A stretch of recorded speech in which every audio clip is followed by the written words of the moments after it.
యెహెజ్కేలు గ్రంథము 4వ అధ్యాయం. నరపుత్రుడా, పెంకు ఒకటి తీసుకుని వచ్చి నీ ముందర ఉంచుకొని యెరూషలేము పట్టణపు రూపమును దాని మీద వ్రాయుము. మరియు అది ముట్టడి వేయబడినట్లును, దాని ఎదుట బురుజులను కట్టినట్లును, దిబ్బ వేసినట్లును, దాని చుట్టూనున్న ప్రాకారములను కూలగొట్టు యంత్రములున్నట్లును నీవు వ్రాయుము.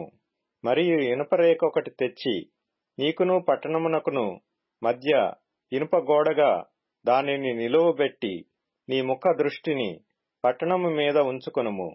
పట్టణమును ముట్టడి వేయునట్లుగా ఉండును. నీవు దానిని ముట్టడి వేయువాడవుగా ఉందువు. అది ఇశ్రాయేలీయులకు సూచనగా ఉండును. మరియు నీ ఎడమ ప్రక్కను పండుకొని ఉండి ఇశ్రాయేలు వారి దోషమును దాని మీద మోపవలెను. ఎన్ని దినములు నీవు ఆ తట్టు పండుకొందువో అన్ని దినములు నీవు వారి దోషమును భరింతువు.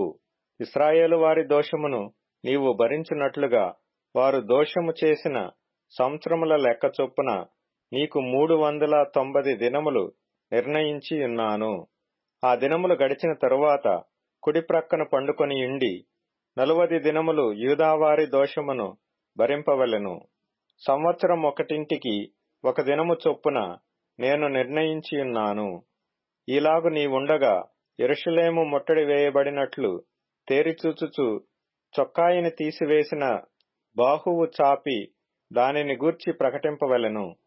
పట్టణము ముట్టడి వేయబడినట్లుండు దినములు నీవు రెండవ ప్రక్కన తిరుగక అదే పాటున ఉండునట్లు నిన్ను కట్లతో బంధింతును.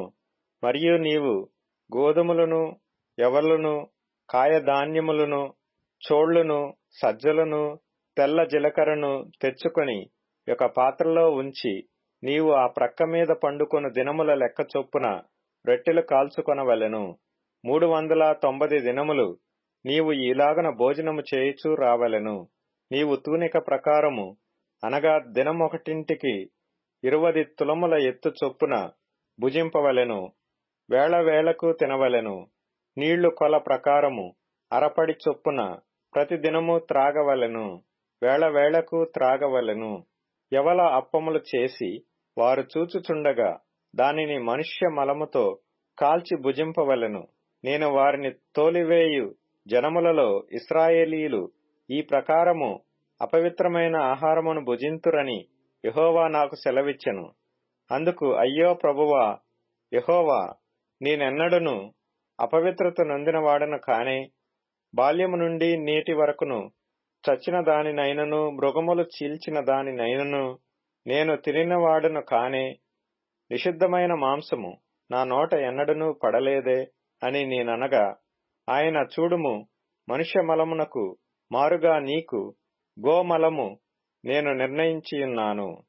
దీనితో నీవు నీ భోజనము సిద్ధపరచుకొనుమని సెలవిచ్చి, నరపుత్రుడా, ఇదిగో యెరూషలేములో రొట్టెయను ఆధారముగా నేను లేకుండా చేసినందున వారు తూనిక ప్రకారముగా బహు చింతతో రొట్టె భుజింతురు. నీళ్లు కొల చొప్పున త్రాగుచు విస్మయమొందుదురు. అన్నపానములు లేకపోయినందున వారు శ్రమ నొంది విభ్రాంతిపడి ఒకనినొకడు చూచుచు తాము కలుగజేసుకొనిన దోషము వలన నశించిపోవుదురు.